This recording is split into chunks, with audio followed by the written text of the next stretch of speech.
forget what I was trying to say. I no longer do what I was gonna do, but you're no good for me. That's why me know I send me a fickle flee. Me have to take away myself. Me have to take away myself. Me have to hide like a thief in the night.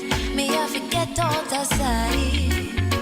Me have to take away myself. Have to take away myself. I have to utilize my wings.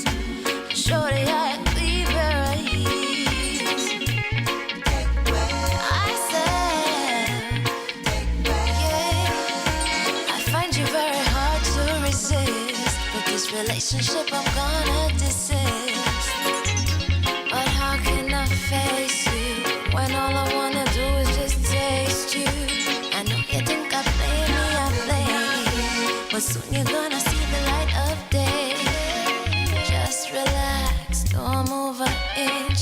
I'll be gone in a pinch. May I feel take away myself. May I feel take away myself. May I feel hide like a thief in the night. May I forget out of sight. May I feel take away myself. Take away myself. I have to utilize I wings. Surely I a clean pair of heels. I said. Greetings, kings and queens. Welcome to another Real Stuff podcast. This morning, we have a very important guest this morning. None other than Dr. Alvin Curling. He will be joining us via Zoom at 10:30. I'm going to be linking up with Flavius in a few minutes. So in the meantime, go get your favorite tea, coffee, whatever beverage you have in the morning, and we'll be right back.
This is your very own sports, music, and lifestyle podcast with Flavius and Franco. Welcome. Stamp out dirty minds and dirty mouths, suffering from lyrical drought. Deodorize, talking about this song and watch this song. Hey, so give it a beat, come for clean up the corner. Skank on your feet, ready for purge up the yard. Not God, beat, come for clean up the corner. Skank on your feet, ready for purge up the yard. Culture savior and Lord, we set the highest standard. Yeah.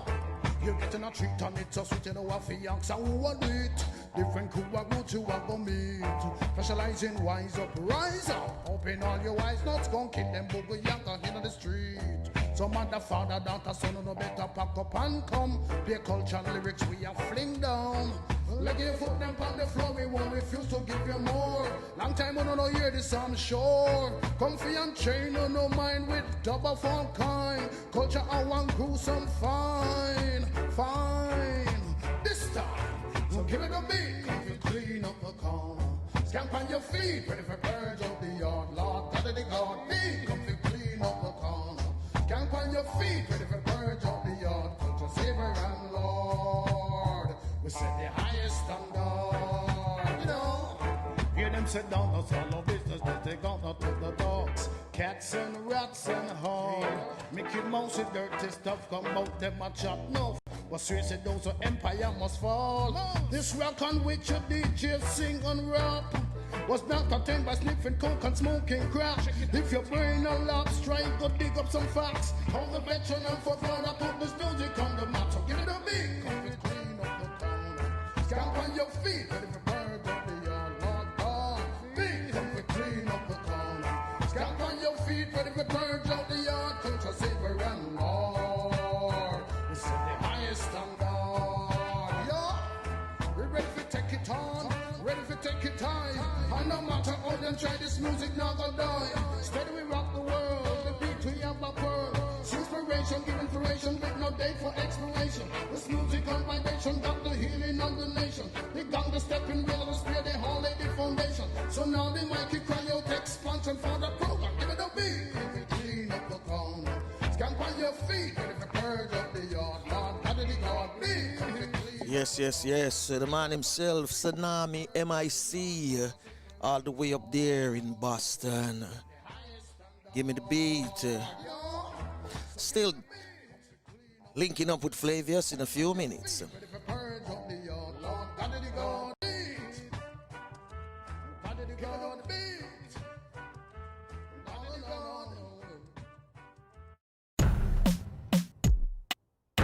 Yeah, man.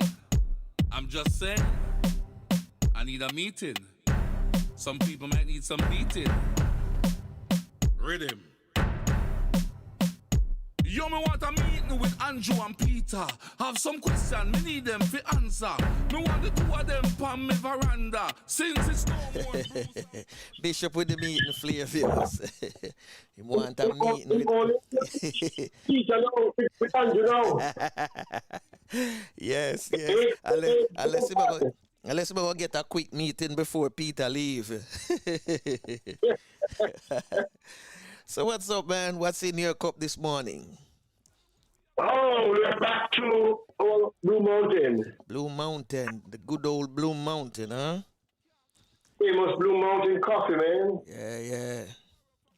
Yeah, so we have to share the space with ginger and lemongrass and other herbal teas, I know it goes. No time to leave out our Blue Mountain. Absolutely. Can't leave out the Blue Mountain, you mad? And every now and again we have to jump in the earth and say, yes, Blue Mountain. Your time again. True. It don't make any sense. It don't make any sense that we are here, we have it. It's the best. The world knows the best. And we have it and we don't drink it. Make no sense. True. Make no sense. So I try and consume, although ginger is one of the best in the world also, so, I see them have some ginger them are put in packets. And them put sugar in it. To me it kill the purpose, man. Yeah. They're not giving you any wiggle room at all. Yeah, we need which is bad. Yeah, man, we need the full potent stuff. We don't need it for water down with nothing else. Yeah. No. So, what I used to say about things like ginger in the packet are mostly cocoa because we are a cocoa farmer. We have the best cocoa there is in the world. Yeah. So if you give him any of these pack things and say, you have the real thing and you give him trash for drink. We have the real thing and we are giving trash for drink. Yeah. A true thing. Don't ever like it at all.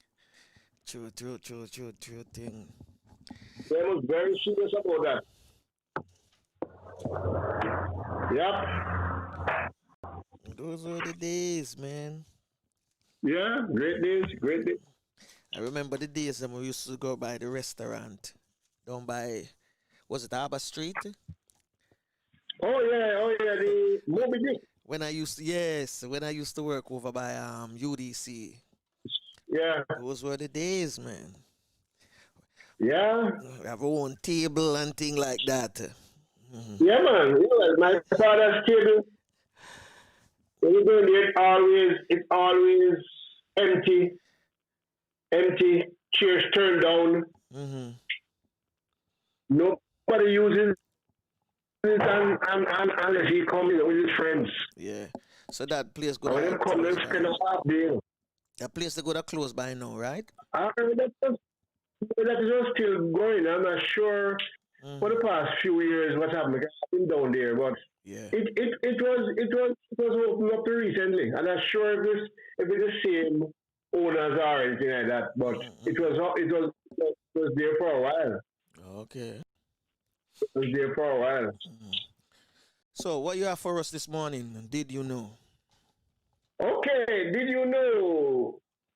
Did you know we are always trying our best to keep the did you knows and totally Caribbean. Mm-hmm.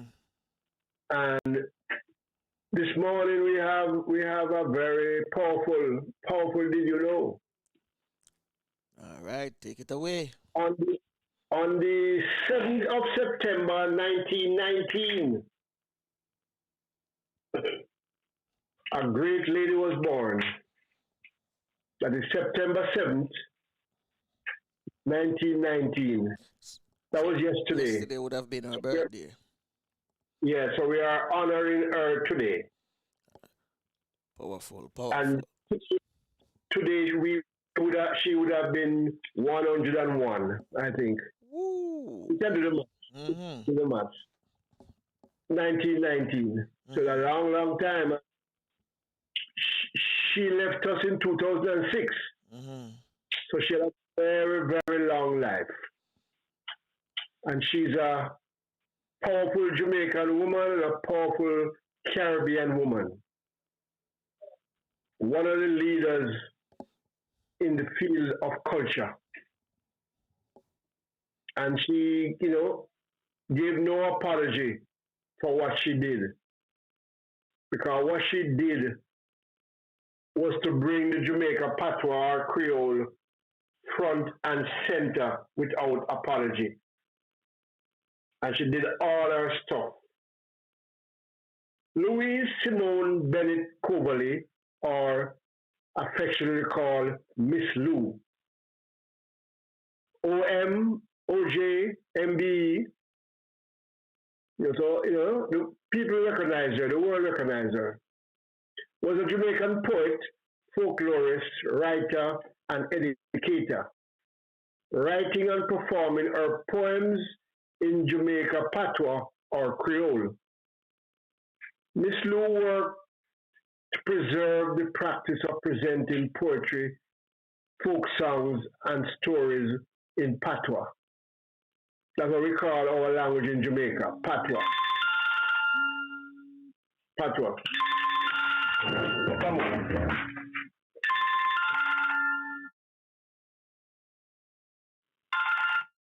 Yes.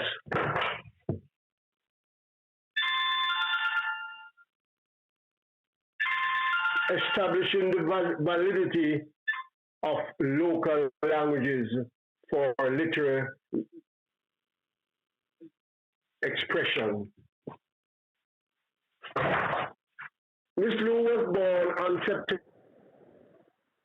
September 7th on North Street in Kingston, Jamaica. She was the only child of Augustus Cornelius Bennett, the owner of a bakery in Spanish Town, and Caroline Robinson, a dressmaker. After the death of her father in 1926, Bennett was raised primarily by her mother. She attended elementary school at Ebenezer and Calabar, continued to St. Simon's College and Excelsior College in Kingston. In 1943, she enrolled at Friends College in Highgate. Never knew we had a college like that in Highgate, Franco. St. Mary, where she studied Jamaica folk. That same year, her poetry was first published in the Sunday Gleaner. In 1945, Bennett was the first black student to study at the London's Royal Academy of Dramatic Arts, RADA, first black person, after being awarded a scholarship from the British Council. After graduating from RADA, Miss Lou worked with repertoire companies in Coventry, Huddersfield, and Amazon, as well as in intimate venues across England. During her time in the country, she hosted two radio programs for the BBC, Caribbean Carnival 1945 to 1946 and West Indian Night 1950. Miss Lou worked for the Jamaican Social Welfare Commission from 1955 to 1959 and taught folklore and drama at the University of the West Indies. From 1965 to 1982, she produced Miss Lou's Views, a series of radio monologues, and in 1970 started hosting the children's television program Ring Ding. Aired until 1982, the show was based on Bennett's belief that the Picnic them learn the same thing that belong to them, that the children learn about their heritage. That's the translation. As part of the program, children from across the country were invited to share their artistic talents on air. In addition to her television appearances, Bennett appeared in various motion pictures, including Calypso 1958 and Club Paradise 1986. Bennett wrote several books and poetry in Jamaica patois, helping to have it recognized as a national language in its own right. Her work influenced many other writers, including Mutabaruka, Linton, Kesey Johnson, and Yassus Afari, to use it in a similar manner. She also released numerous recordings of traditional Jamaica folk music and recordings from her radio and television shows, including Jamaica folk songs, children's Jamaica songs and games, Miss Lou's Views, Listen to Louise, 1968, Carrie Festa Ring Ding, 1976, and the Honorable Miss Lou. She is credited with giving Belafonte the foundation for his 1956 hit, Deo, the Banana Boat song, by telling him about the Jamaica folk song, Ilangoli Rider, the name also given as Day the Light. In her last days, she lived in life in Scarborough, Ontario. She died on the 27th of July 2006 at the hospital there. Miss Lou was married to Eric Winston Coverley, an early performer and promoter of Jamaica theatre, from 30th of May 1954 until his death in 2002. Together, Bennett and Coverley had one son, Fabian. Basil Bryan, Consul General of Jamaica, praised Miss Lou as an inspiration to Jamaicans as she proudly presented the Jamaican language and culture to a wider world. And today, we are the benefactor of that audacity. She was acclaimed by many for her success in establishing the validity of local languages for literary expression. An important aspect of her writing was its setting in public spaces such as trams, schools, churches, allowing readers to see themselves pre and post independence reflected in our work. Our writing has also been credited with providing a unique perspective on the everyday social experience of working class women in a post-colonial landscape. And she influenced a lot of Caribbean writers also, because I remember reading something from a similar type of person in Trinidad who had said, she influenced him to go to the local language, which he did, and was extremely successful. Awards and honors. Bennett received numerous honors and awards for her work in Jamaica literacy and theatre. In recognition of her achievement, Harbourfront Centre, a non-profit cultural organization in Toronto, Ontario, Canada, has a venue named Miss Lou's Room. The University of Toronto is home to the Louis Bennett Exchange Fellowship in Canadian Literary Studies for students from the University of the West Indies. Her other awards and honors include member of the Most Excellent Order of the British Empire, Norman Manley Award for Excellence 1972, well, the British one was from 1960. Okay. Order of Jamaica 1974, Musgrave Medal 1978, Honorary Doctor of Letters, York University, and that's also in Toronto, Canada, 1998, Jamaica Order of Merit. And now in Gordon Town Square, there is a full-size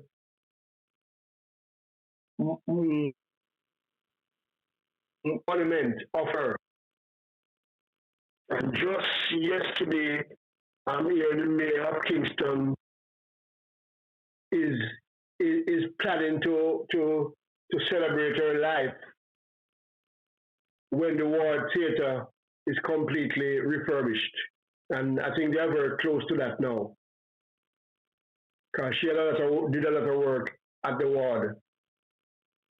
So she's not forgotten, she's remembered, and a lot of things happening for her. Books that she wrote, Anansi stories and poems in dialect, that's from 1944. Laugh with Louise, a potpourri of Jamaican folklore, Kingston City Printry, 1961. Jamaica Lavish, Jamaica Songsters Bookstores, 1966. Selective Poems, Jamaica Songsters Bookstore, 1982. Anti-Roche Se, Jamaica Songsters Bookstore, 1993. Recordings, Jamaica Folk Songs, New York. Folkways, 1954. Yes, Me Dear, Miss Lou Live, Sonic Sound, 1982. There's a lot we could say about Miss Lou, but we'll leave it there for that for now today. That she has been a major person in Jamaica culture and the language in particular. She was not afraid to use the language everywhere and appreciate it. So everything she put out was in what we call Jamaica patois. True. And that, to me, that's really marvelous. Yep. So Miss Louise Bennett. Mrs. Louise Bennett Coverly. Affectionately called Miss Lou. All right. So, in case you didn't know, now you know. Did you know it's brought Oh to yeah. you courtesy of Slowly Jamaica, uniquely the Caribbean. Well, today our special guest is none other than Dr. Alvin Curling.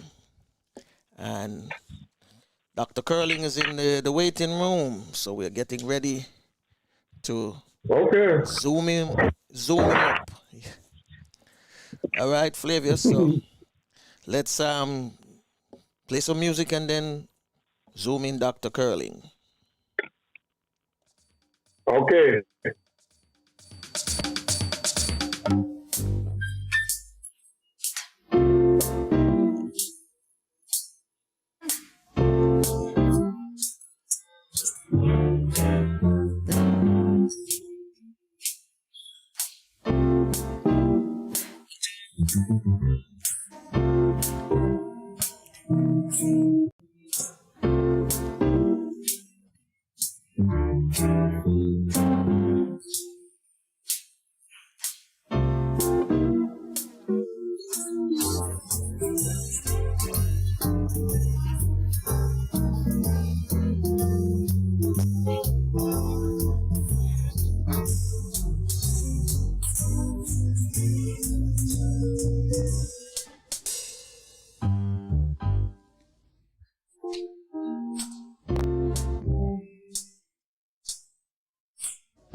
Morning. Morning, Dr. Curling. Morning, sir. And a good morning to you too, my friend. Is All it right. Franco, this is? Yeah, this is Franco. Flavius is on the line as well. Okay, Flavius and I'm Franco. seeing you, you're not Morning. seeing me. I didn't get you. Flavius. Flavius. Yes, I'm here. Good morning. Good morning, Alvin. Good morning, man. Good morning. Okay, we Great. want to just Exactly introduce morning, you to. but good morning. Okay, we want to introduce you to our viewers so that have an idea who you are. Okay, so I'm just gonna mute your mic from my mixer and then go ahead. Dr. Alvin Curling was first elected to Ontario legislature on May the 2nd, 1985, representing the Scarborough Rouge River, riding formerly Scarborough North. In winning the election in 1985, Curling amassed the highest vote total in Canadian history with 30,504 votes. He was re-elected in September 1987, September 1990, June 1995, June 1999, and again on October the 2nd, 2003. He was elected Speaker of the Legislative Assembly of Ontario on November the 19th, 2003, and became the first black person to do so. Between 1985 and 1990, Curling served as Minister of Housing and Minister of Skills Development and Special Responsibility for Literacy. In opposition, Curling served as Deputy Opposition House Leader and Deputy Whip. Strongly committed to promoting literacy, Curling was a member and president of the World Literacy of Canada from 1981 to 1988. He is actively involved in many community organizations and was chair of the advisory board of Caribana Cultural Committee from 1997 to 1998. He was also a member of the board of directors of the World Hunger Project and the advisory board of Chinese Cultural Center. For his strong community involvement, Curling was honored by the Government of Jamaica with the Order of Distinction in the rank of Commander. He was also cited in Jamaica 45 awards of excellence. He holds 2 honorary doctorate degrees, Doctors of Letters from the University of Technology in Jamaica, and Doctor of Law from the York University, Ontario, Canada. Curling was educated at the University of Technology in Jamaica, which is now UTech, Seneca College, and Atkinson College at York University in Toronto. He began working as an educator in 1972. He is a lifetime member of the Jamaican Canadian Association. Viewers, let's welcome Dr. Alvin Curling. Well, thank you very much. Thank you very much. Good to be here. Glad you're here, sir. Flavius.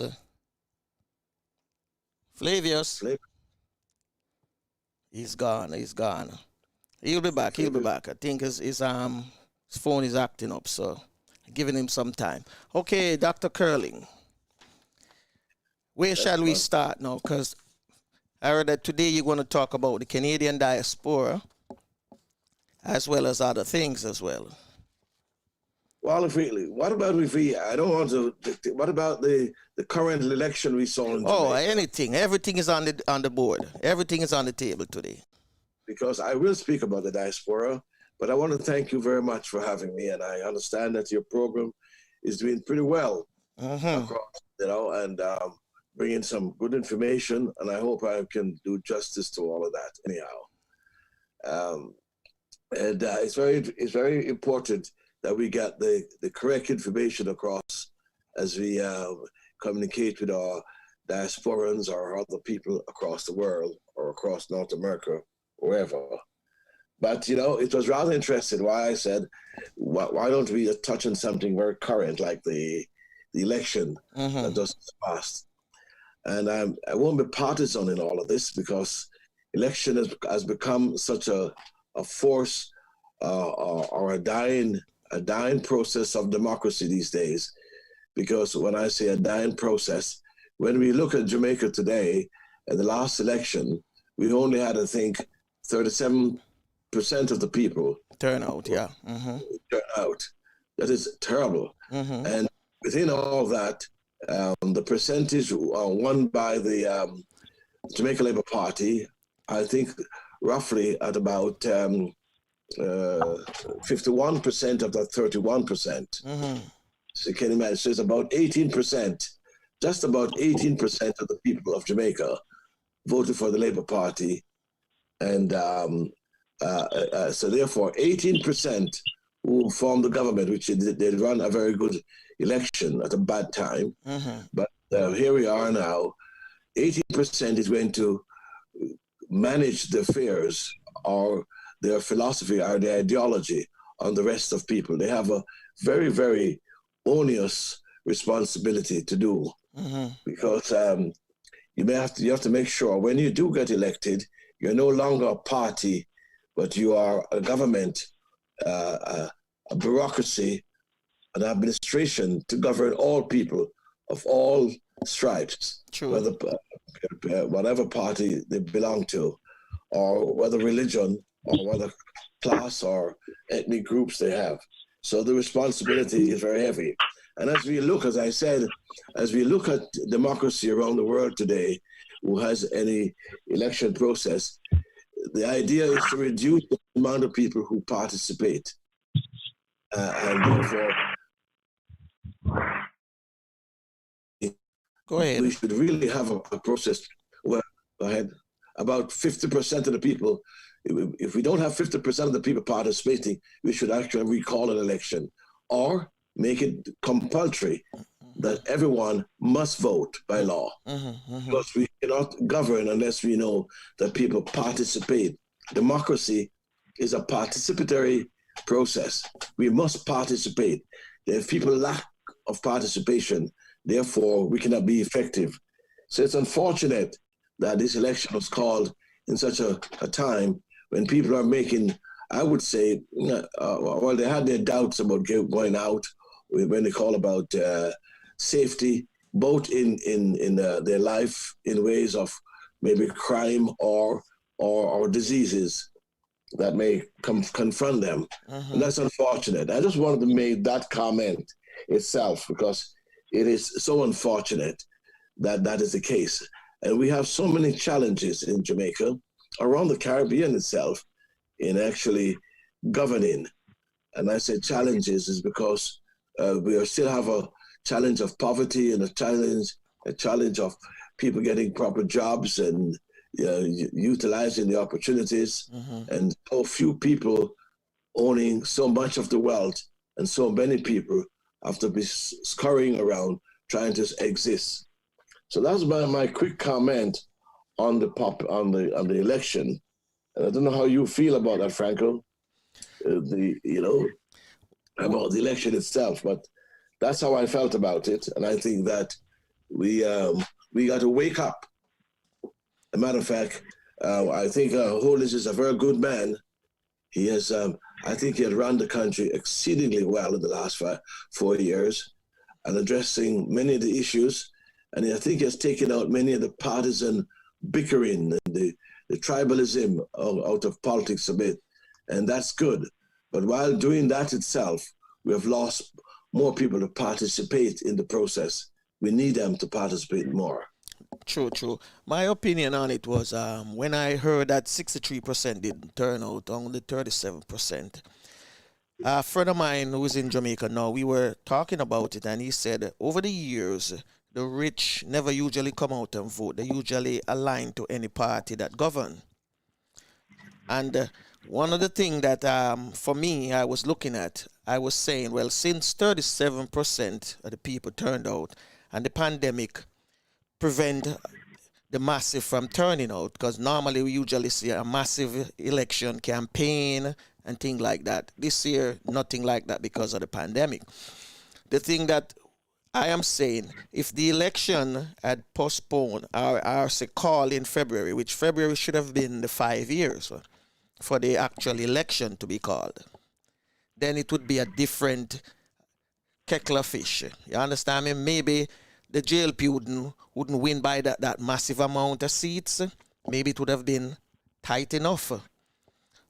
So I'm saying that for elections now, since you mentioned about people, it should be mandatory for people to come out and vote, it should also be a holiday as well, so that everyone can go out and cast their vote.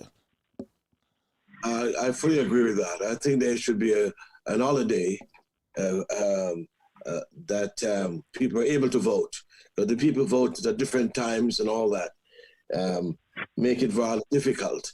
And the distance between, as a matter of fact, technology today, as we see it, people could easily vote by phone or by the internet or somewhere other source like that they don't have to walk that far or go that far or endanger themselves, whatever it would be, and vote electronically. That would be very helpful.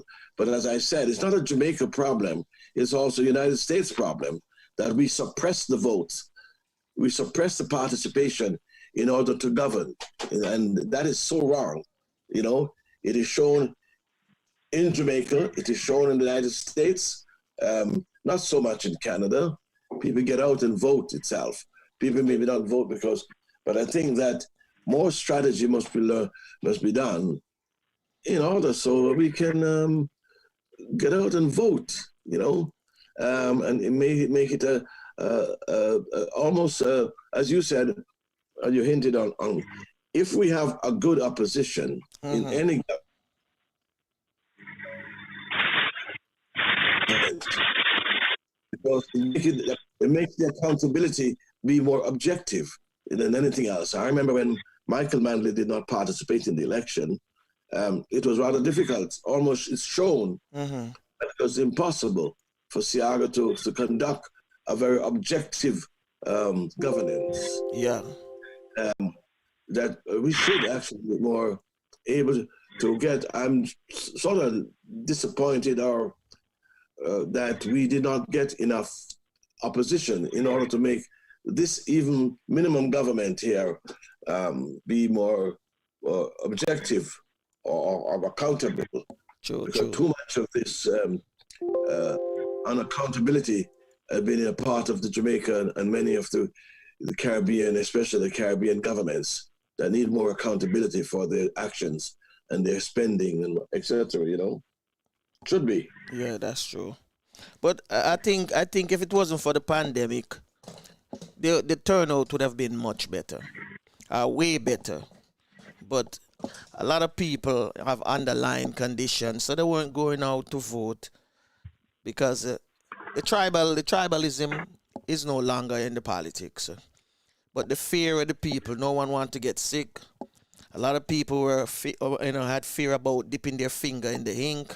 Wasn't too sure that those who sanitize their finger, that would have helped, Well, I've heard all of that. I think that precaution is just exactly like kids are going back to school now with the COVID-19 stuff. And they're going back to precautions must be taken like anything else. It's like if you're going to go out in the highway, you make sure you cross the road properly before a car hits you. If you're going to go out for this pandemic, make sure that you are protected. True. Yeah. And these are the cautions. That's what governments are about. If we're going to have an election, make sure that the environment is safe. Make sure that the environment is even accessible for us to do what they have to do. Therefore, when that is not done, I blame the government at the day not making those situations easier or better or flexible for people to go out and vote. True. That's true. It's the government responsibility, Franco, is a simple thing.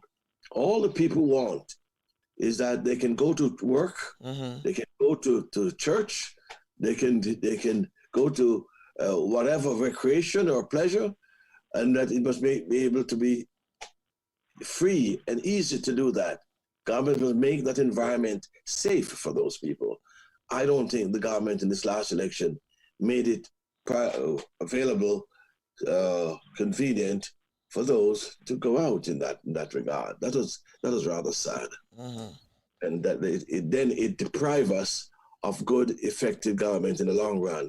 So the present government, who has won, will have a much more difficult time in conducting their affairs and getting bills in. It's nice to have a bill that goes through very quickly, or legislation passed quickly.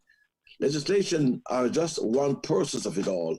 Is the enforcement or the opportunity in order to make it more effective.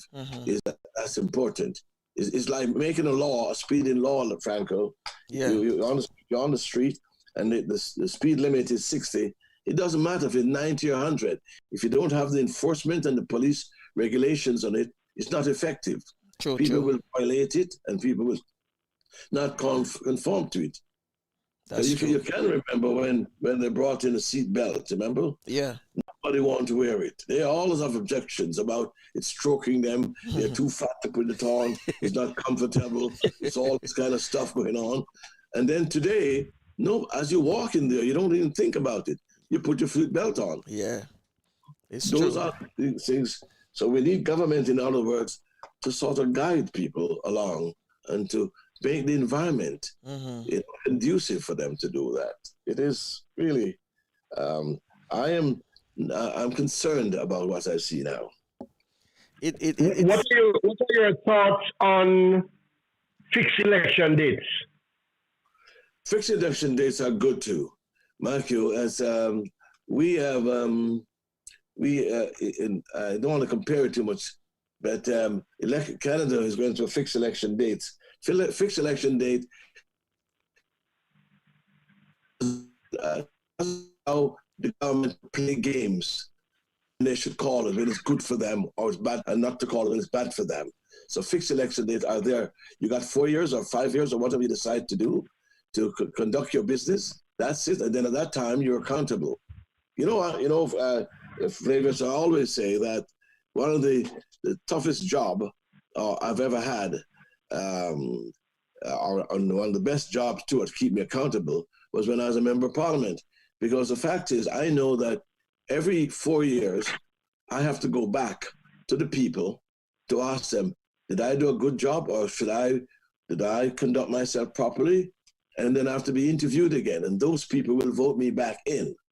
So if I have fixed dates, I don't have to play it and say, maybe it's a good time to call it now, because if it was fixed dates, this last election in Jamaica may have gone differently. Yeah, it would. Because by August, February next year would have been the time for it to call, and and after that time, 3 months after, is the longest period you get as a grace period. That's right. But again, look at what Guyana had done. They had dates, and they even had a vote of confidence, and they just violate the whole thing. A year after a vote of confidence, before they even call an election, when they should have been out. So we play with democracy in many ways. And who is the loser? The people are the loser for that. Yeah. Not the government who are in power, So, fixed election date, I go along with that, Let's see if they're going to, work on some things, because they had suggested in the first term that they would, work on some of the electoral stuff, including term limits, etc. So let's see what's going to happen. Well, I believe it may happen there. Did he agree upon that in the last election, that he would do that? Well, Flavius, after I asked Flavius, because he was in a No, No, he didn't. Okay. that did not come up at all. That did not come up at all about term limits. Yes. And there are a couple of things that should be done, actually, not only term limits itself, but I think if one doesn't get 51% of the vote, we should call election again. We got to get people past the post. A failing grade. It really a failing grade. Yeah. Well, it's not his failing grade. It's Jamaica's failing grade. They're the one must. The country. Yes. Yeah, the country. Exactly. So he sees the most. The thing that is really bad is that every election, the numbers get smaller. Well, I think it's probably the first. We have such a big jump from 48 to 37. That's a huge jump. I think they were less than that last time, 48. They've been dropping for years now, for decades now. They've been going down. Going down, yeah. Yes. But and that is telling you something. That's a sign. The people have given up on the electoral process at Jamaica. And So you got to energize them again. But that's right. Yeah. They want accountability. There are too many lack of accountability that's going on. Talk is good, but walk is much better. It's better to it, matter of fact, than talk. So that was my view on the election stuff. Glad for it. I'm glad for it. You said that I should be talking about the diaspora, and among other things as well. Whatever. I leave it all to you to ask me anyhow what other things you would like me to speak on. But if you want me to touch on the diaspora, that's fine.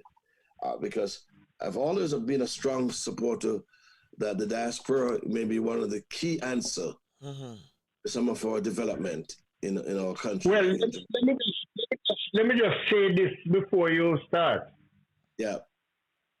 In Jamaica, the second line item on the Jamaican budget Yes. is remittance, just after tourism. Yes. So that will tell you something about the diaspora.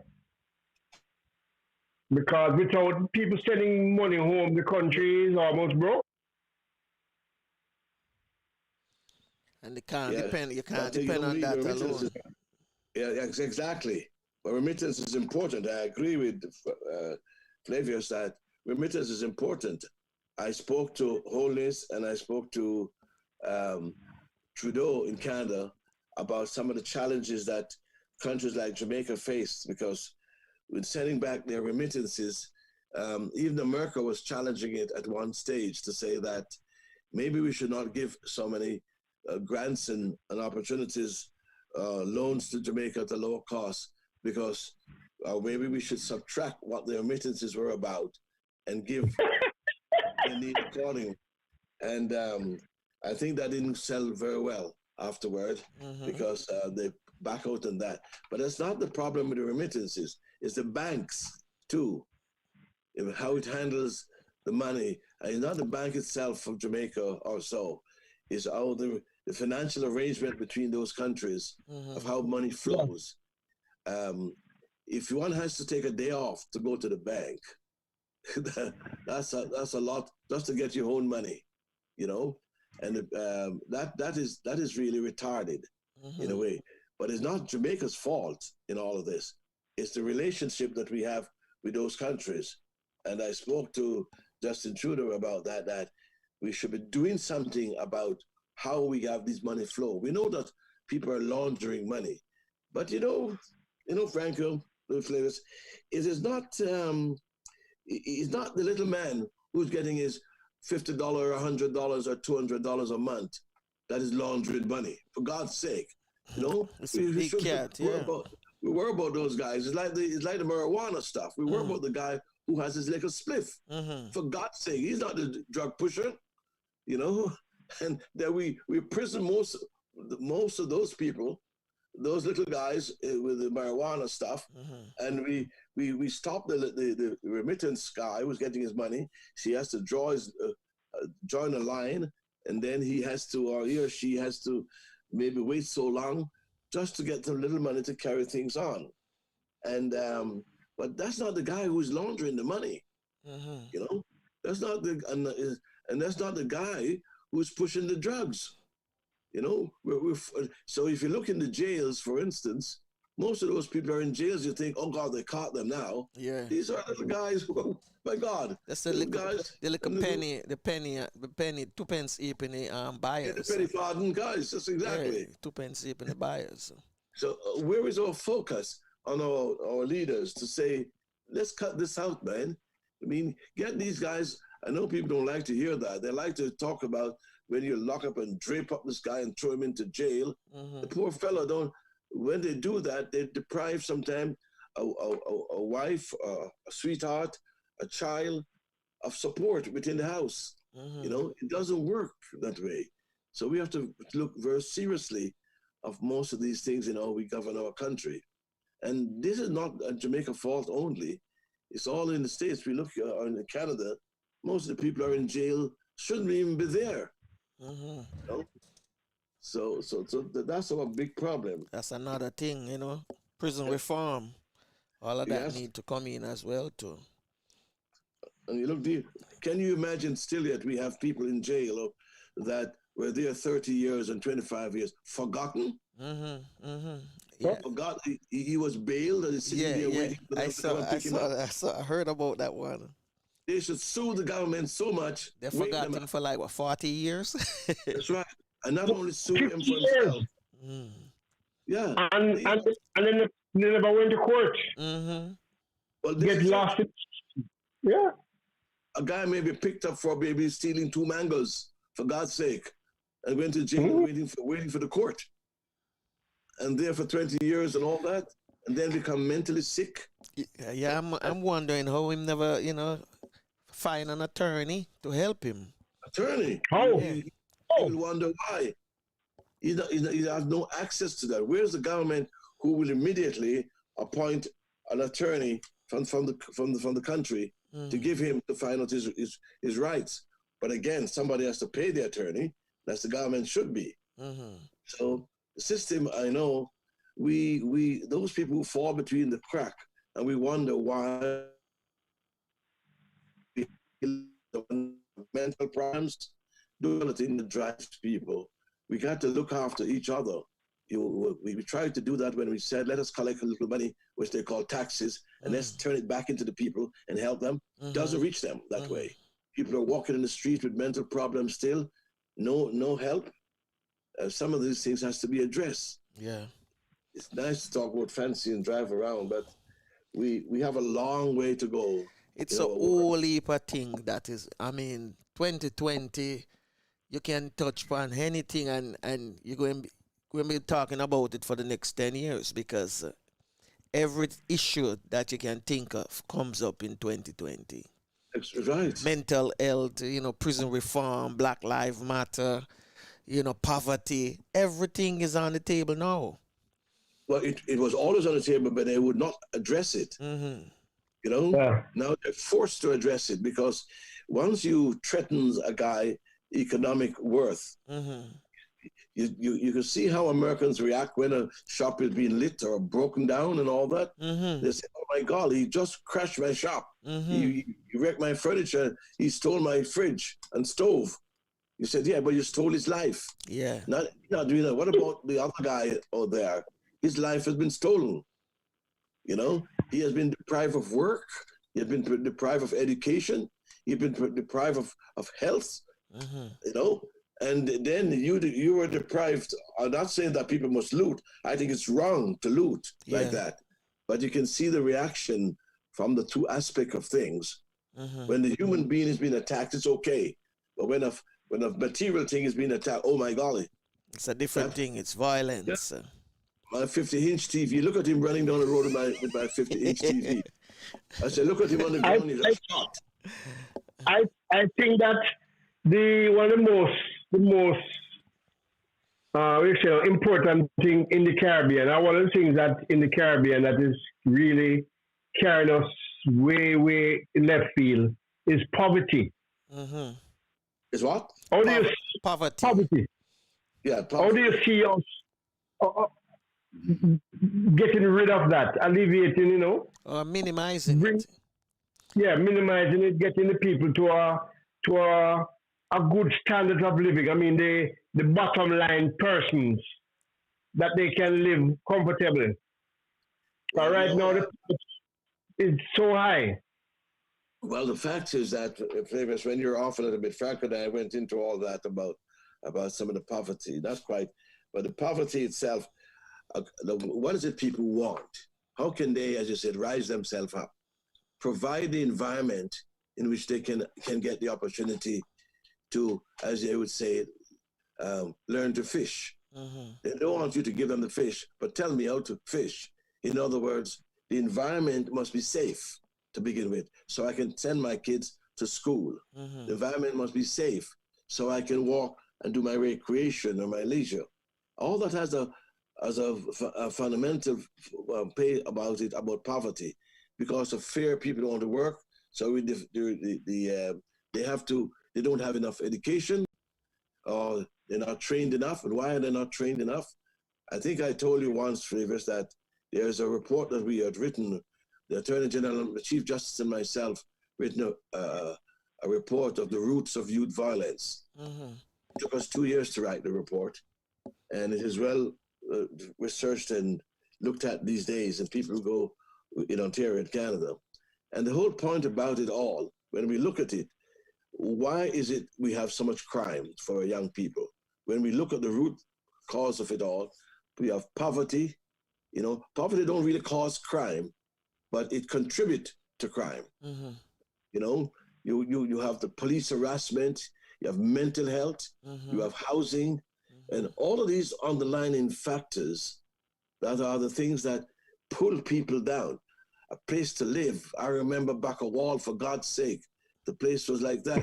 People live, and some conditions in which they are, and the contradiction that we have. You raise or we get rid of poverty. Are we poor?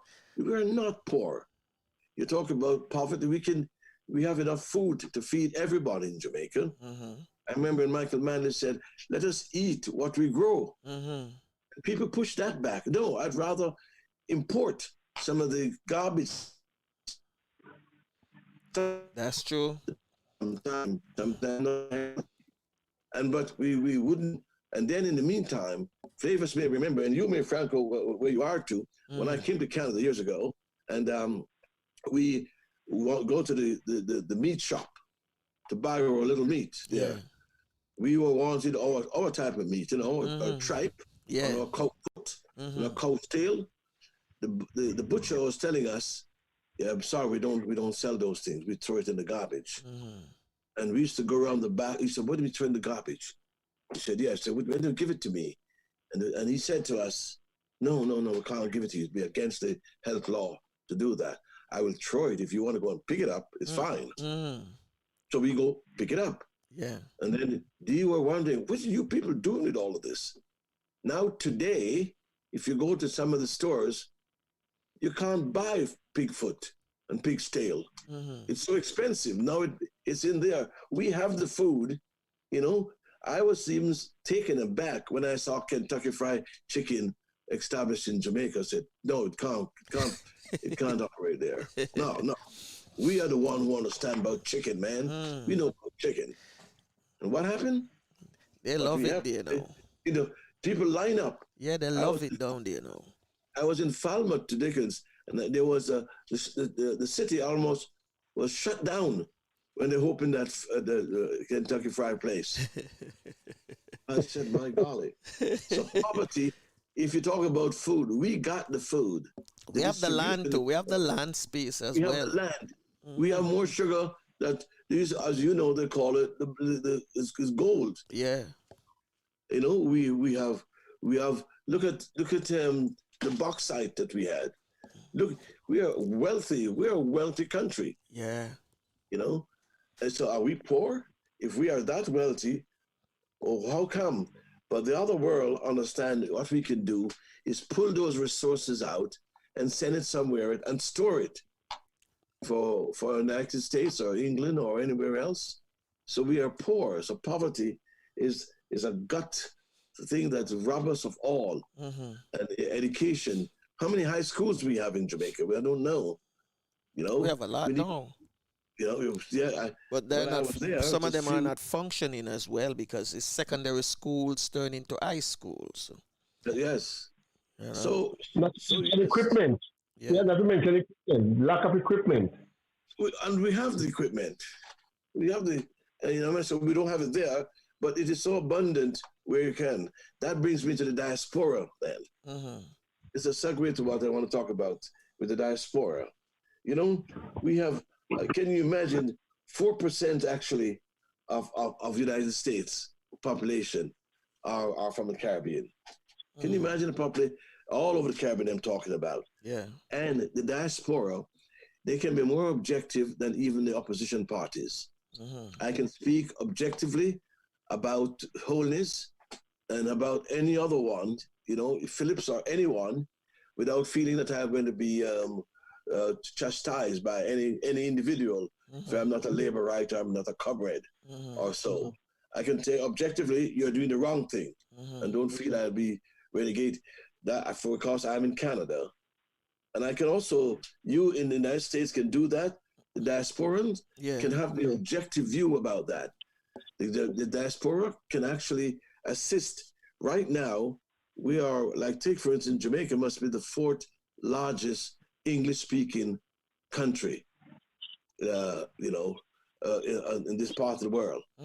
And after United States, and so here we are. The diaspora is very educated. The diaspora here in this country contribute to a remarkable amount on the sports part of the world, as performers, as educators, are willing to give back in many, many, many ways. And if they can actually formulate, so what happened to the diaspora when they had formulated it, if you remember, Flavius, when you're here, it becomes a political thing. Now government is having a division of diasporans. You know, they should get out of it. They shouldn't be having a ministry of diaspora, you know, kind of stuff. Let the diaspora interact with the government, but not be a part of the government. Because then they start to manipulate it, you know, because then there is some of us send it to help our party, our members to win, all that. So we lost flavor of all that.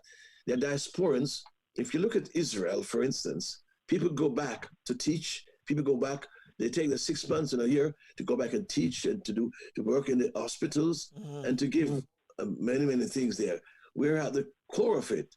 When I was the Speaker of the House, I tried to develop a strong relationship with Parliament in order that we can have exchange programs itself. And I recall, and I will speak openly, I recall in trying to make a link with Ontario, it was sort of, well, you're not Canada. Ontario is small. We only relate with national. We only relate with countries. So I said, so the fact is, I said, do you understand that Ontario, actually, the province itself is about 60% or 70% of the money that is made in Canada is made in Ontario. My budget as a Minister of Housing, you know, I was when I was the Minister of Housing, we were giving out $1 million a day. Wow! Just to subsidize rent. Yeah, I heard you mention that last year at the Maroon conference. Yes. And a guy beside me was saying 1 million a day in a month. You're talking about $30 million. Just imagine for the year. Just to subsidize the rent. Yeah. You know, and that's not my budget. And that's every day $1 million. Yeah. So the point that we're saying to them that the diaspora now who are working with many diasporans I can call who are intelligent individuals or have prominent positions are ready to help Jamaica or help others and very effective. Decisions that we make here, I have, for instance, if you want any other country that is more able to trade on a stronger and a more effective way, is like Jamaica, which is English-speaking with Canada, English-speaking with America. All those English-speaking situations actually helps the trade agreements to go quicker and develop our economic worth. We have people who are sitting on boards and commissions who are diasporans, who when they're making decisions, can make decisions to help those countries without any sort of hit back or feel pushback from it all, because they are prominent people within their realms. So we need to know how to engage the diasporans, you know, better and not politicize it in any way, you know. So, you know, many educators, we have Jamaicans who are president of universities here, you know, in Guelph University and many universities that can help very much so. You know, we should honor some of the diasporans around so that when we honor the diasporans around, we know that people realize that my daddy in Jamaica, which knows that he has my back. So when I talk here, nobody insult us or try any other game it is. If we understand really how much influence even some of those diasporans have, really, we can be a great country with a relationship and don't depend on tourism or people coming. It's all right about people coming. People must come and enjoy your weather and all that kind of stuff. But again, there are people that can give more economic worth to it all. So the COVID-19 shook the tourism, and now we don't know how we're going to get back on our feet. I don't know if you know, Flavius, that in Singapore, they realized that the fear of the COVID-19 has caused diasporans to go down. Mm-hmm. But in the fear of flying, they find that it wasn't the COVID too much because they've dealt with it in a way. But what they've dealt with now, they've decided that is flying. People are scared of flying to Singapore in the plane for so long and about the COVID. So they entertain people, they encourage people within Singapore to use the resources as their tourists, attraction to see all that. The local people are doing that, and people who come by boat could do that. It's more creative thinking to force our economy forward than anything else. So, there's so much to be done, in that regard with the diaspora. I think we have to have a real look at it. And I would encourage you folks there to, in your podcast, to push that diaspora and stuff a lot. Yeah. Because it's powerful. Okay. We'll certainly do that. We certainly do that. We had a member from Dr. Alan Cunningham from the Jamaica diaspora a few weeks ago. He was here. Oh yes, good. In Jamaica or in Florida? He's in Florida. He's on the Florida region. Oh yes. And you know how many Jamaicans are, or if we are talking Jamaicans, are so that are in politics now. You from provincial level, federal level, U.S. level, many folks are there that are. If we should have almost like a database of all those people and call upon them quite regularly for their ideas, their influence. And it can be helpful. True. Thank you for that one. Yeah. So what do you guys like to talk about too? Otherwise, we did the election, and we did the diaspora, and the COVID-19. Yeah, we are going around. We are going around the circle. Around. I'm going to touch you on one that's coming in to Canada. In 2026, the World Cup, the FIFA World Cup. Yes. It's coming to Canada in 2026. I think it's the first time 3 North American countries are putting it together. US, Mexico, and Canada. Yes. Are there any new development going on now? Because I know FIFA usually start like a 6-year project before to make sure the stadiums are in good conditions, transportation, security, etc. Yeah, you see, I think there's a reset going on since the COVID-19 come about. And Favors know a bit about the football stuff issues in Canada here. Because I remember, Junior Groves. Yeah. Yes. From Harborview. Well, he's a cousin of mine, actually, too. And he was playing for, so Frankie, you know him from Harborview then, eh? Yeah, I know Junior Grove. Used to be an Old Marian. It's all right, eh? Yeah, good player in his time. And he had a challenging time playing for Toronto because of some of the racist attitude that was going on. And he couldn't take it anymore. Today, he has an academy now, a football academy. That's good, that's good. And he must have had, I would say, 30 or 40 people that have playing football over the world. I was talking to him the other day. Yes, he's concerned about some restrictions that are put in them. So the FIFA thing in Canada, they have to reset it. We have reset the whole thing about the Blue Jays and all that type of stuff now because there's no public.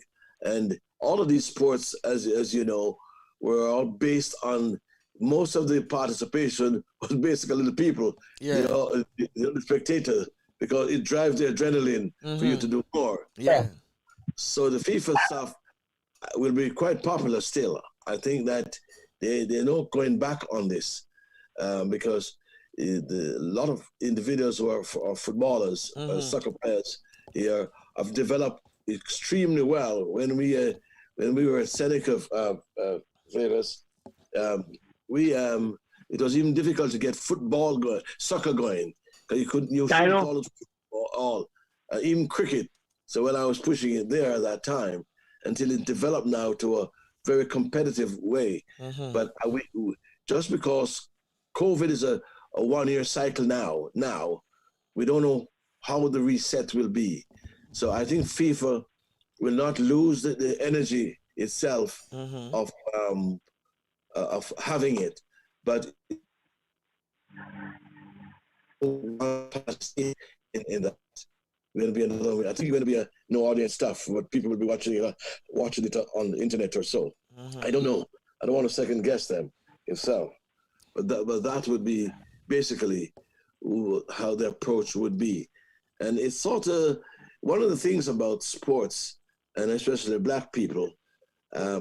It was one of the avenue in which to excel, and then move from there to go on.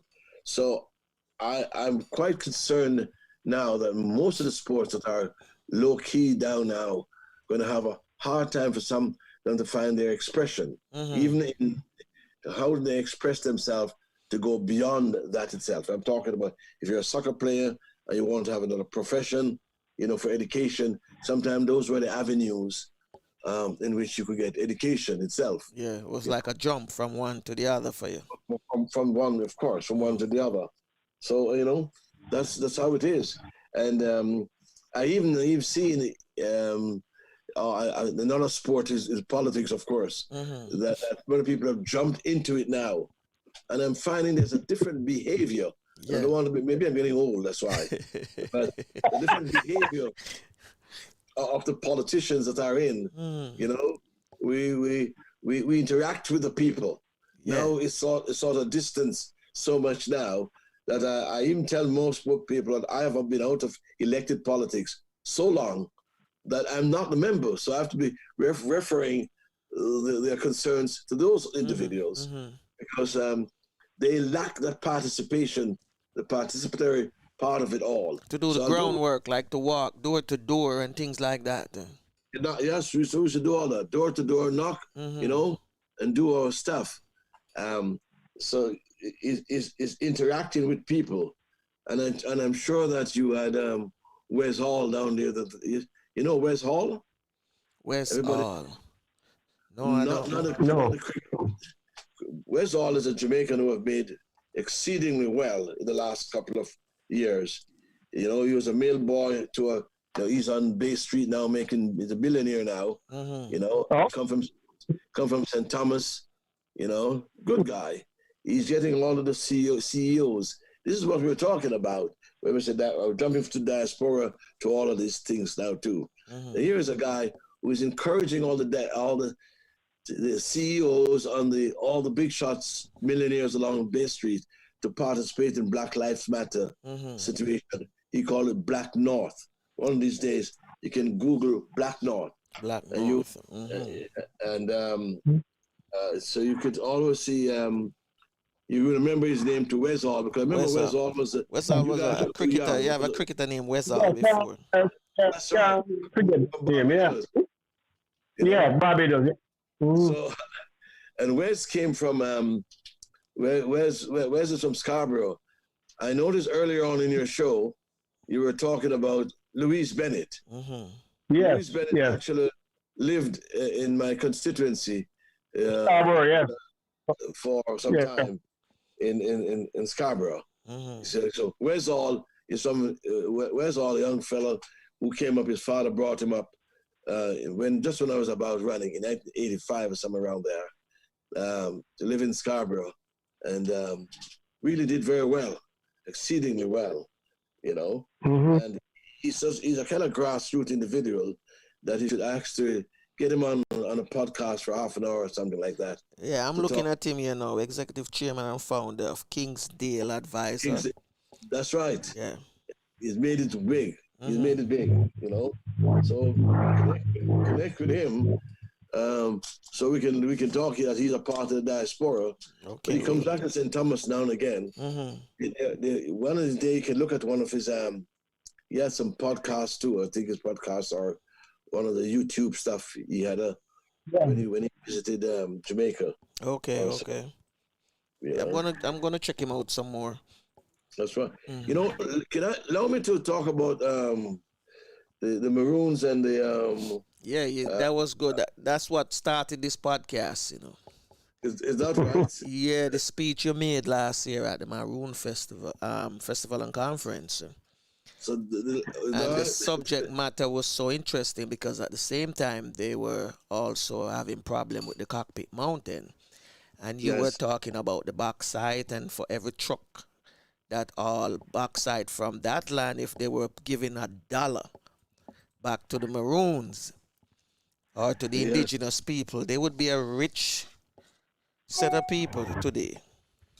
Well, you know, with all of that too, you're saying that because we are forming something called an Afrocentric group, and it's kind of in its infant stage now, and in the Garafunas, you know about the Garafunas too, right? Yeah. Yes, yes. And I'll give you a link one time or something to speak to Cynthia. She's from the Garifuna people. Yeah, you haven't given us yet. You haven't given us yet.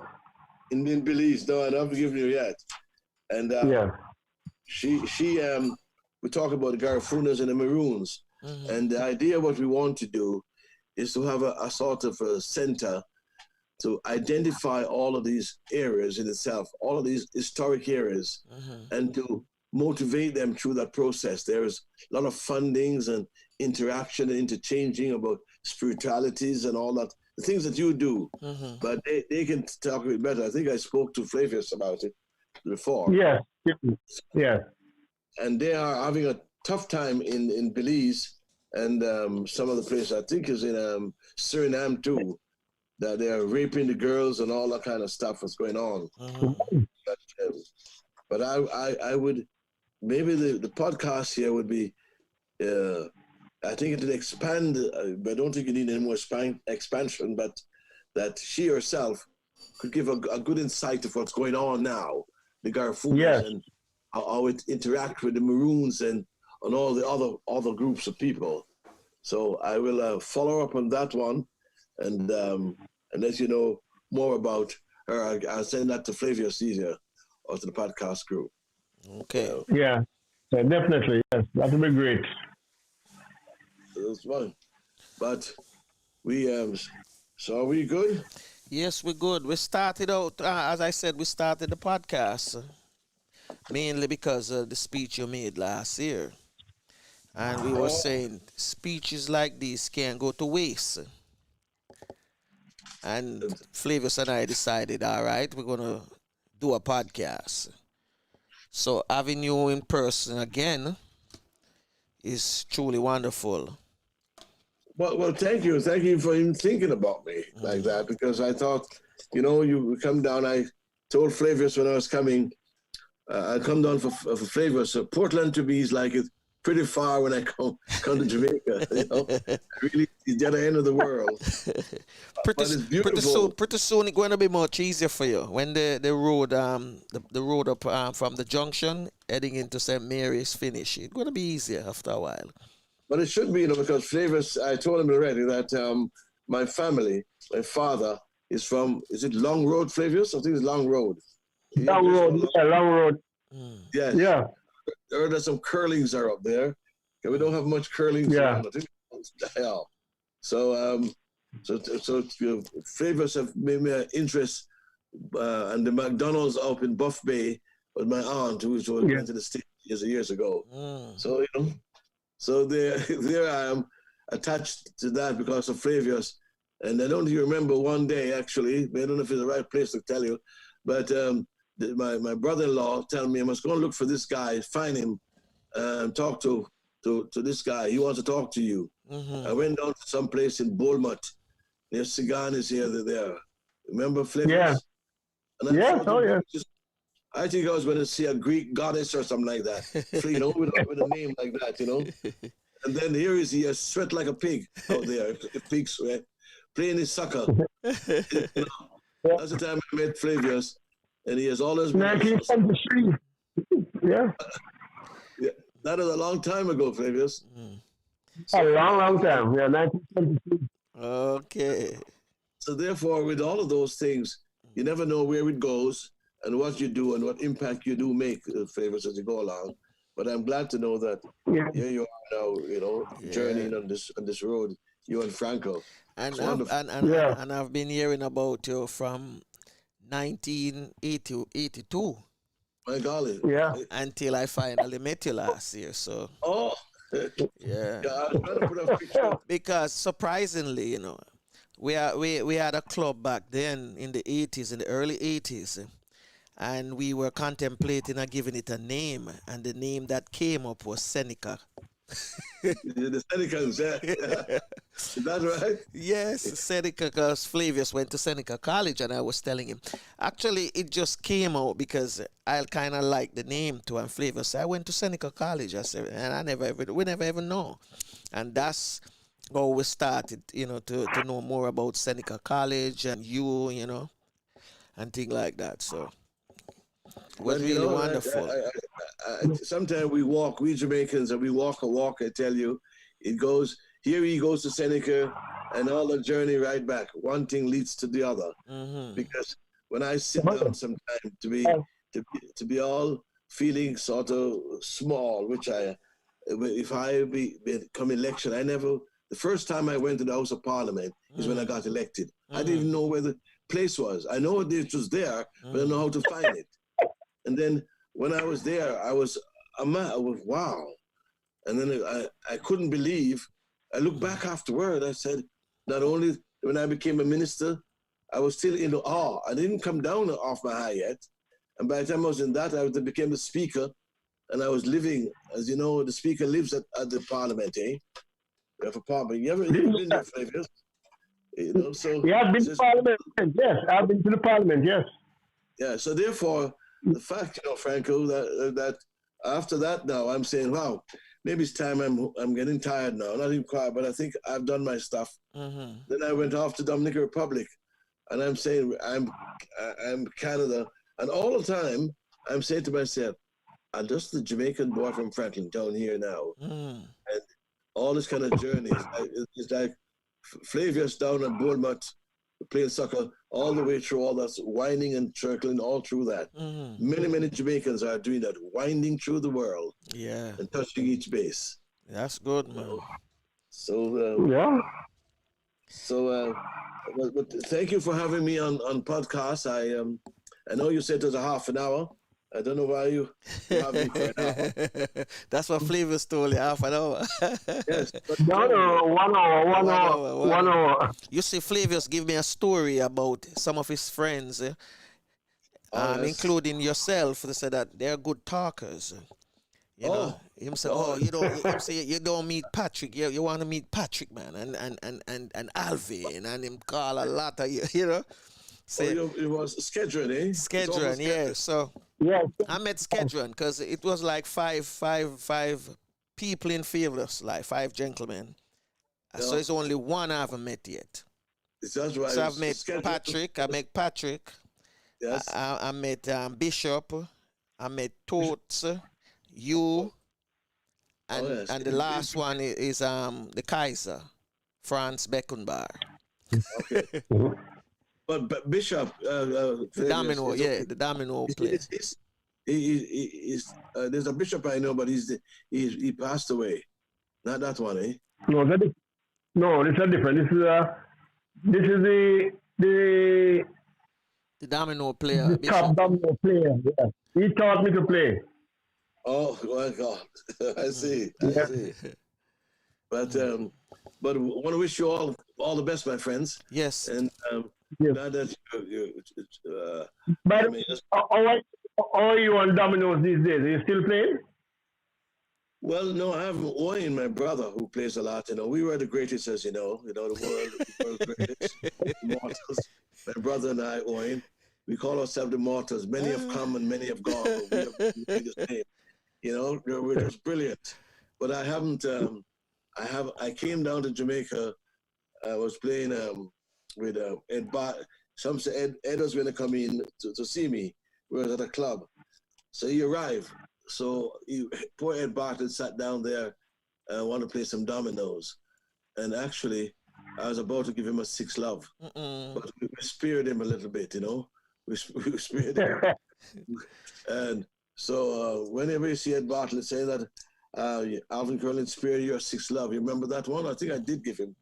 I don't feel I could come to you guys home and do that to him, you know. And give him a 6 love. 6 love. That's awful. You let him go. Okay. And when you pass through Franklin Town, just remember that's my stamping ground. Yeah, yes. Yeah. We should be a lot of memories there, I tell you. A lot of memories. Great guys come out of that place, I tell you. Mel and Miles. Oh, yeah. You know Mel and Miles Spence? Yeah, Mel died in Florida, Franco. I don't know. These are twins. These were twin runners, athletes. Okay. You know, Mel and Miles Spence. One died recently. But they used to run for Jamaica. Yeah. That's right.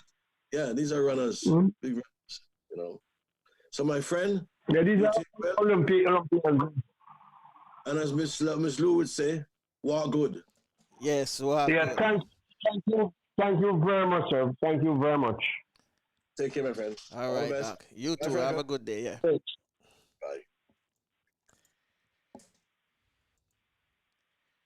Yes, Flavius, the doctor himself. So wonderful indeed. Yes. That's a forward, yeah. So of the 5 person that you mentioned, only one left to meet in person. That might be the hardest one. Yes, I've heard about him for a long time. In fact, the last time I heard he was sick or something like that. Sick? Yeah. Really? I never hear anything about it. That's a few years ago. From them strip him in the FIFA position. When they were stripping him, he was sick at that time. Okay, that was 2015, you know. Yeah, that was a long time. Yeah, that was during the women FIFA World Cup. Well, yeah, you don't read about it. Well, we come to another interesting podcast this morning. Yeah, man, more power. And we big ups to Dr. Alvin Curling. Yes. Born and bred from Franklin Town. Franklin Town, yeah, man. You know, and that's my stamping ground too. You know. Yeah. Franklin Town. I went through there during football season. Okay. Yeah, because at the time our team was representing Vineyard Town, Mountain View. Okay. So we had us to play Franklin Town and Rallington Town. Yeah, every Saturday morning or Sunday morning, we used to go up there to a place called Wembley. Okay. And beat them up and walk back down to the seaside. Beat them up. Yeah, man, I hear you. Beat them up. Well, that was one of the biggest travesty I've ever seen in my life, you know. With what? When I came back from Canada, from school, I must say, we're not going up to Wembley. Want to stop playing up there? I'm saying, you know, hear what happened? Say no. So Wembley is now a school. Wait. Where you guys used to call Wembley? Where Dunoon technically is now. Oh. Didn't know that. But they did not make the school like how KC is and all these other schools are, George's. They made the school in the middle of the field. That mean them kill you guys from coming over. But other school, them kill themselves. Yeah, they don't have a field either. They have just a little ground. But if them build the school in the middle of the field, or them get a field, Wembley, Wembley. You know, I've never been inside that school. I don't even know where it is, you know. I just know I know where it is. I know it's I've never been in the school. I used to go there I used to go there every weekend. We just go play. Like I said, go beat up the man them and come back. Okay. I just know it was another technical school in Kingston. That was it. I don't understand how any sensible person Mm-hmm. can build a school in the middle of the playfield and you don't have no more land. Wow. They should have big school like KC, Billa, George, where these classes are on the side. Yeah, put them the And side of the field in the middle. Mm-hmm. The architect never had a think, man. that hurt me. That's one of the biggest hurt I've had in my life. Well, that's how it is. That's how it is. Well, it's time for us to get out of here, Flavius.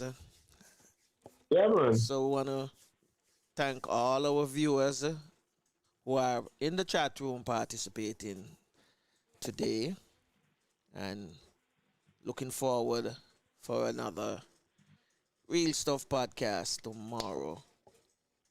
Oh, yes. Yeah. I was very pleased with that he started out with the election and how he dealt with it. Yeah. But you know, because you cannot run a country on 18%. You cannot seriously run a country on 18% and feel good with yourself.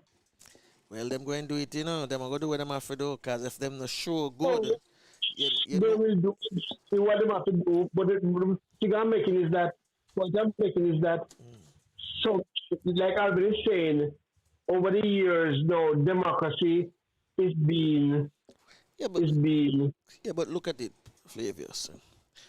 Since the people are still, I would put it now, they're not too real, we call it. They don't really trust.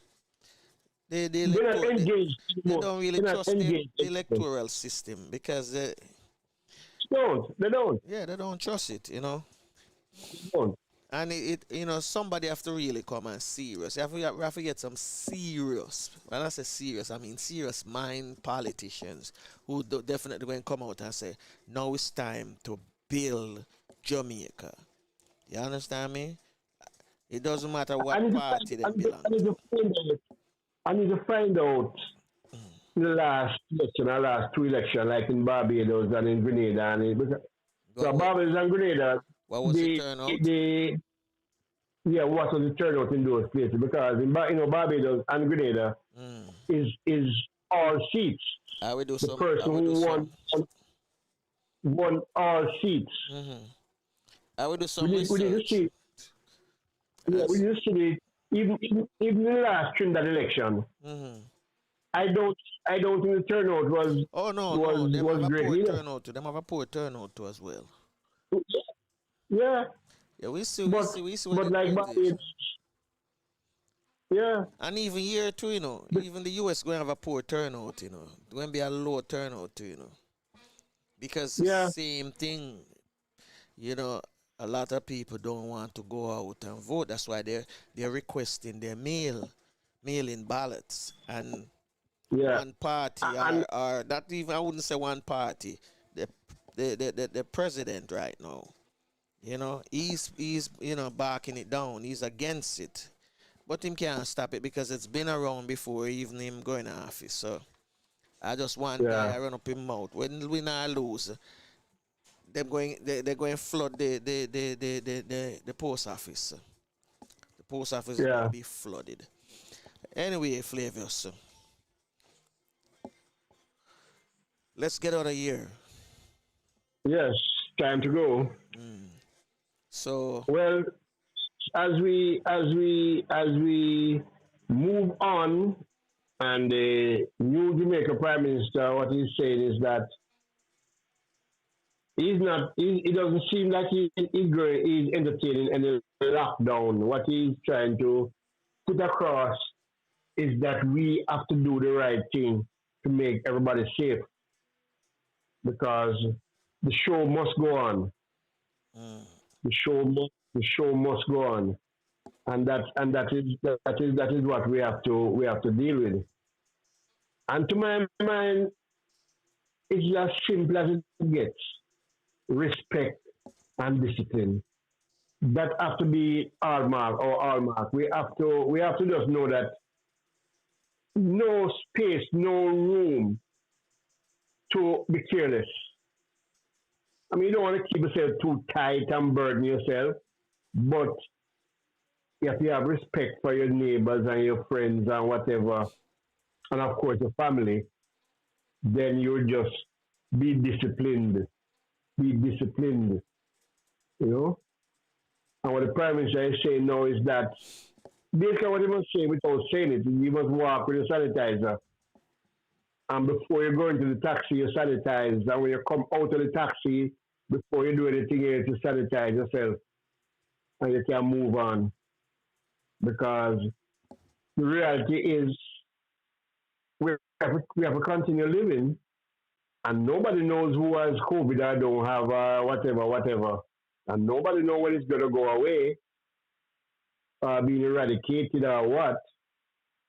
So it just respect and discipline. If you go in a taxi, and everybody inside the door have on a mask, probably it's best if you just shut back the door and say, I take the next one. Simple. Because when you go back to your sterile home, you don't want to be carrying back nothing with you. Very, very important that you look at it that way. You live in your place, it's sterile, it's nice, you're all right. So that is my take this morning, Franco. All right. We know life goes on, and as you said, this thing will live with us. We have to live with it too as well. And yeah, we know the numbers going up in other countries as well too. School open, yeah. so in the US, a lot of college students are infected. Some under quarantine. Some are still breaking the protocol, and doing what they want to do. But yeah, it's up to them. I know I'm going to take care of myself, and I hope you do the same thing too. So as always, that's all. Take care of yourself, your loved ones, and always remember. Let me say one more thing, Franco. What discussion Monday, I said something, and then Alvin came and said the same thing this morning. And what I said was that Thursday was party time. Friday is government time. Basically said the same thing. After the election, it's no longer party. Party don't come into it again. Party will never come back into it until the 5 years done. Everybody must understand that the people who won the election and as their party has been transformed now to the government to govern and make arrangements and make opportunities for all of us. So we need to understand that in all the countries, the Caribbean, we need to understand the same thing, that it's not a party governing you, it's a government governing you. When election come back, you're going back to the party thing. So people shouldn't be expecting special things because at their party in power and all these things. I think we need to leave that now. We need to leave that now. Yeah, that's what I want to just point out again. We emphasize that you have to be one Jamaica now, with one prime minister, one government. If you don't like them, you change them next time. But now, the government is there. Well, unfortunately, this is it. Till next time. Bless. Tafina to take us out.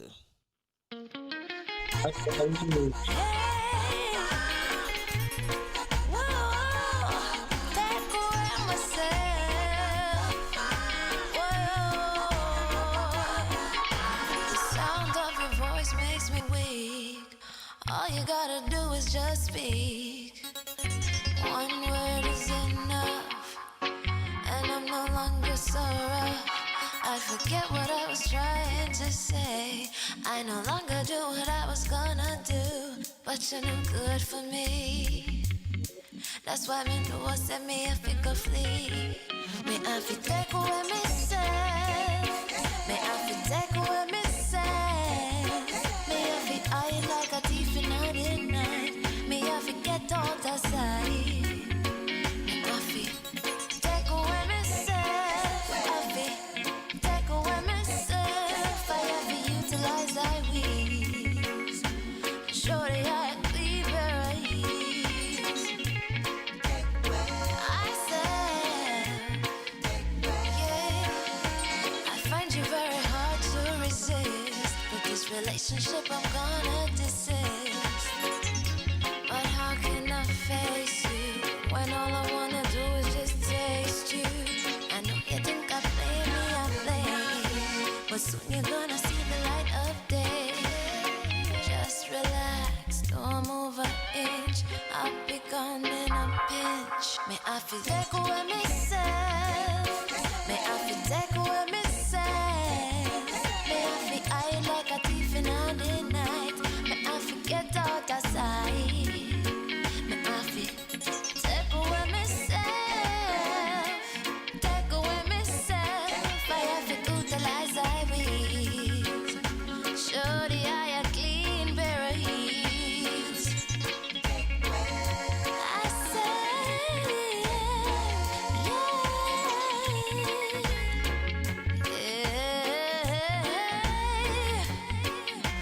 been there, done that, don't need it again, yeah. I'm not a masochist who won't play your game, yeah. To all you move, you off me way to the core. Sayonara, the hot girl gone through the door. Take away ourselves.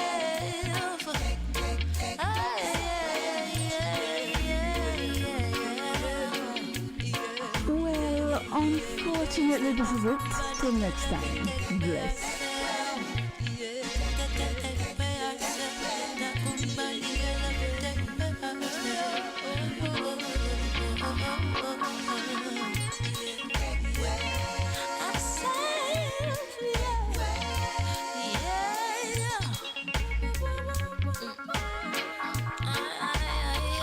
Well, unfortunately, this is it. Till next time. Bless.